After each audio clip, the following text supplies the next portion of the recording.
So the key challenge we face within health service organisations is how to create cultures that deliver high quality, safe, compassionate care for patients. And that's the role of leaders, is to shape, nurture those cultures to ensure that we're delivering really high quality, compassionate care. How do they do that? It's a huge challenge, and I think that there are at least 5 really important elements. The first is that leaders have to prioritise what their work is all about. They have to concentrate continually on how to promote high quality, safe, compassionate care above all other priorities. It's very easy to get sucked into other areas like focusing on targets or financial performance or cost effectiveness or whatever. But we have to make sure that the number one priority, important as those other things are, the number one priority is high quality, compassionate care, and focusing on the patient experience and learning from patients about how that care can be improved. The role of leaders is constantly to concentrate on high quality care and to inquire, to learn about how to improve that care. If we want patients to receive high quality, compassionate, respectful, dignified care, if we want them to be treated with compassion, with respect, with dignity, with care, we have to treat staff with compassion and respect and dignity and care. It's a simple equation.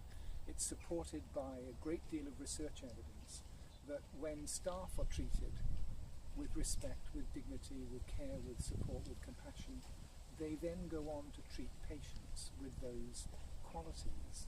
So we must ensure that our approach as leaders is supportive, caring, compassionate.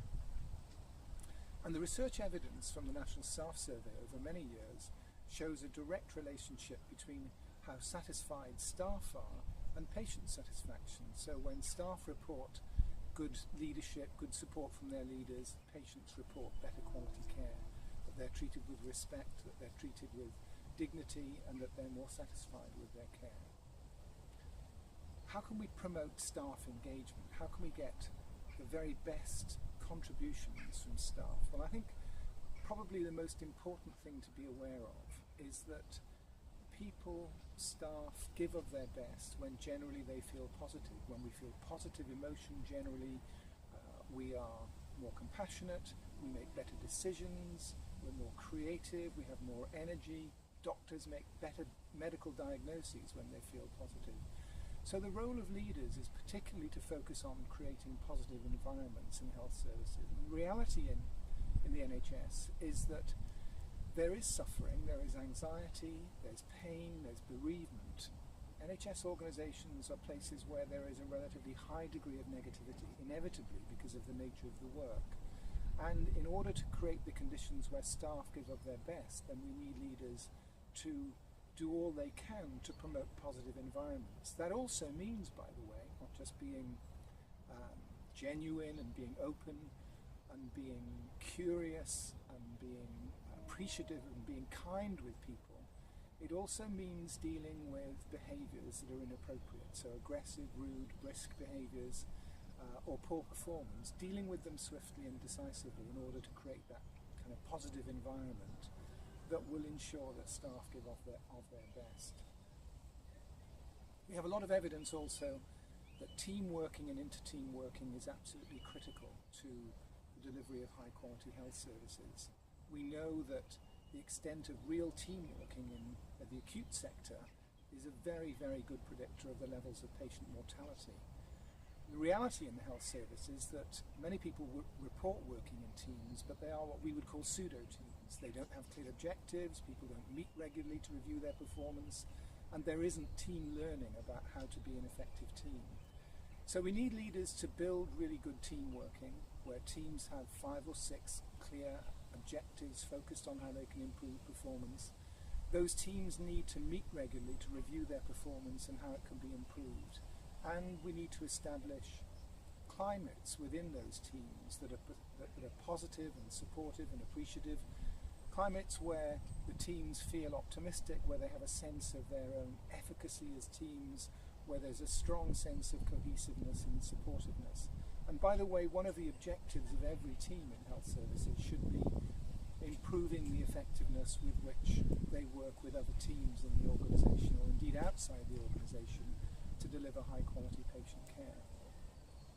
So I've talked about the importance of a vision focused on high quality care, about people management, about staff engagement, creating positive environments, about team working.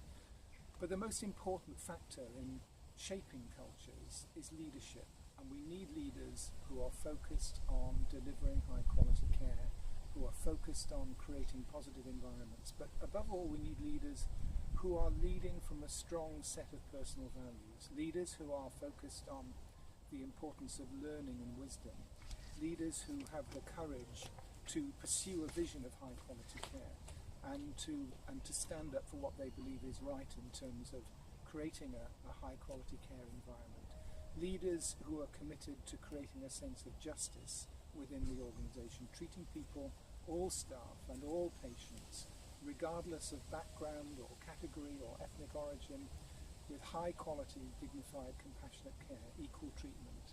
And we need leaders also who are prudent, who are not overwhelming their staff with initiatives so that they become exhausted.